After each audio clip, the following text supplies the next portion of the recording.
உங்களுக்கு எல்லாருக்குமே இப்ப இருக்கிற ஒரு மும்பை தான் தெரியுமே தவிர அப்ப இருந்த 1983 டு 1988 இந்த மும்பை யாருக்குமே தெரியாது. ஸோ அப்படின்னா அந்த 6 வருஷத்துல அந்த மும்பைல அவ்வளோ பெரிய இது இருந்தது கேட்டிங்கன்னா, எஸ் த ஸ்டோன் மேன் அந்த பேர் தான் அந்த மும்பை ஊர் ஃபுல்லாவே. Stone man, the stone man, the stone man. It's a very big complicated case. ஓகேங்களா? இந்த மாதிரி ஒரு கேஸ் ஹேண்டில் பண்றதுக்கு எல்லா போலீஸ்க்கும் ஒரு ஹெட்டேக்கா இருக்கும். ஏன்னா ஒரு க்ளூ கூட இருக்காது, ஒரு எவிடன்ஸ் இருக்காது எந்த மர்டர்ஸையும். அந்த மாதிரியான ஒரு கேஸ் இது. அண்ட் இதோட மெயின் டார்கெட் என்னன்னா, அந்த சீரியல் கில்லரோட மெயின் டார்கெட் வந்து ரோட் சைடில் தூங்கிட்டு இருக்க மக்கள்.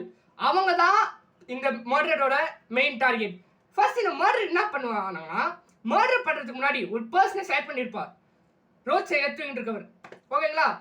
அவர் மேலே எடுத்துக்கிட்டு போய் ஒரு பெரிய கல் எடுத்து போட்டு அவங்க ஃபேஸ் ஃபுல்லாவே இட்ஸ் நம்மளால எக்ஸ்பிளைன் பண்ண முடியாது அது அவ்வளோவா. ஓகேங்களா? You can't imagine at all how it could be. So இந்த மாதிரி மர்டர்ஸ் கண்டினியூஸா அந்த 6 வருஷத்துல 12 மர்டர். ஓகேங்களா? இதுக்கு ஒரு எண்டு கார்டே இல்லைன்னு கேட்டிங்கன்னா 1988 வந்து இந்த மர்டர்ஸ் எல்லாமே கம்மியாயிடுச்சு.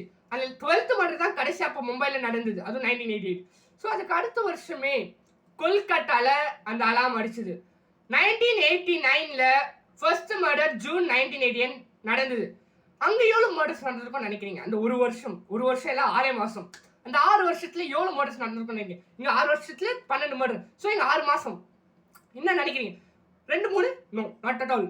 Literally 13 murders in 6 months. It's really tragedy.